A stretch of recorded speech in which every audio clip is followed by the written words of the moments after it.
जब हमारा पूर्व का कोई कर्म बड़ा भयानक बिगड़ जाता है तो वो प्रारब्ध बन करके मृत्यु के रूप में उपस्थित होता है। जैसे कोई गर्भ में ही मर गया, कोई बच्चापन में मर गया, कोई जवानी में मर गया।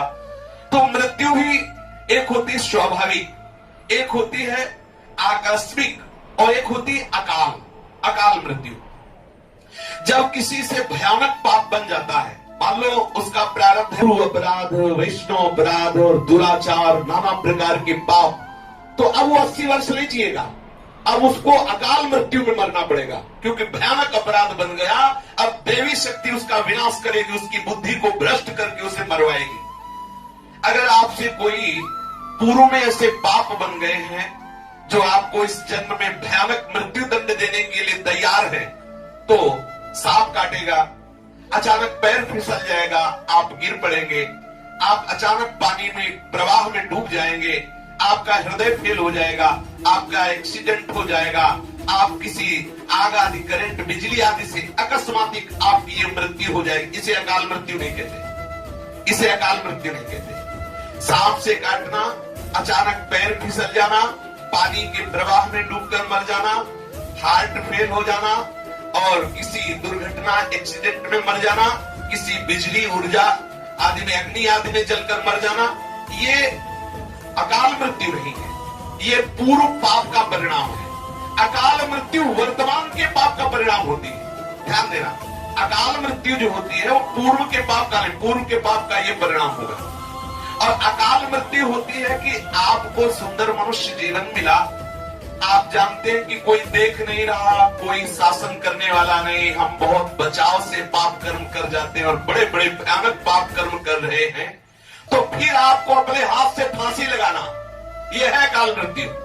अपने हाथ से फांसी लगाकर मरना, कुएं में कूद कर मरना, रेल के नीचे जाके कट के मरना, ऊपर ऊंचाई से कूद कर मरना, जहर खा लेना और शरीर को मिट्टी का तेल आदि डाल करके आग लगा देना, ये सब अकाल मृत्यु। देखो कितना भयानक दंड उस कर्म का उसको इसी। और ये ऐसा नहीं कि आपको 50 वर्ष जीना है तो 50वें वर्ष में ही जाके करेंगे, नहीं। यदि आपसे भयानक अपराध बन रहा है तो आपको बहुत शीघ्र अकाल मृत्यु स्वीकार करनी होगी। इसे ही अकाल मतलब पूरा समय ना होने पर भी आपको मरना पड़ेगा, क्योंकि आप प्रकृति में बहुत दुराचार कर रहे हैं। इसे अकाल मृत्यु कहते हैं। किसी का एक्सीडेंट हो जाना, सांप काट लेना, बिजली से मर जाना, या हार्ट फेल हो जाना, या पैर फिसल करके मर जाना, या पानी प्रवाह में मर जाना, ये आकस्मिक मृत्यु है पूर्व पाप के कारण, उसे अकाल मृत्यु नहीं कहते। नहीं तो जैसे पूज्य श्री मामा जी दुर्घटना में, एक्सीडेंट में पधार गए, तो क्या उनकी अकाल मृत्यु हुई? क्या ये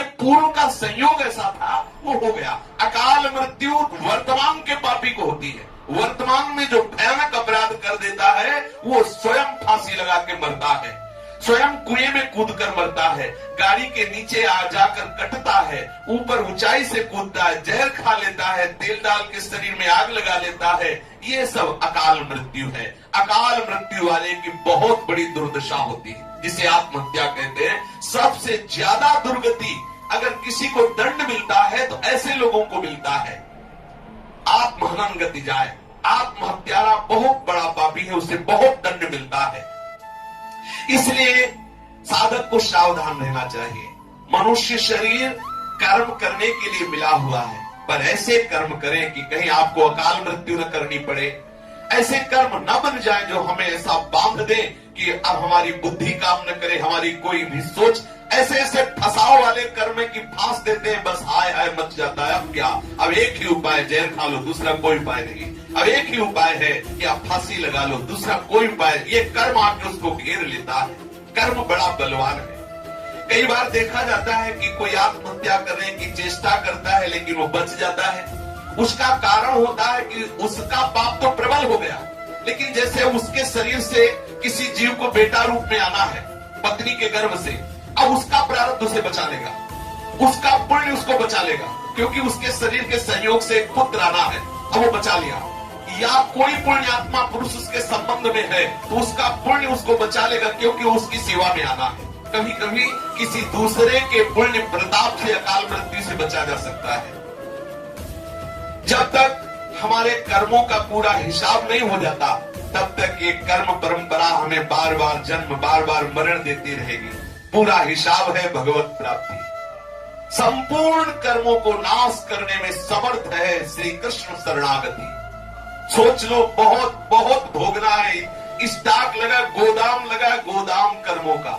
भीष्म जैसे महापुरुष को 6 महीने बाणों की सैया में लेटना पड़ा। सोचो, 2-4 कांटे लगा के लेटो तो कैसा लगेगा। प्रत्येक अंग में सैकड़ों बाण चुभे हुए थे, भूमि का स्पर्श नहीं हो रहा था। ऐसा परम वैष्णवाचार्य, परम ब्रह्मचारी महापुरुष बाणों की सैया में 6 महीने तक। कर्म का हिसाब बड़ा विचित्र है। जरा सा चूक हो गई और श्रवण कुमार का वध हो गया। इसलिए सावधान रहे, किसी भी परिस्थिति में हमारे द्वारा कोई भी कुकर्माचरण ना हो। आया हुआ पूर्व जो कर्म का फल है उसे निरपेक्ष होकर भगवत स्मरण करते हुए भोग लो।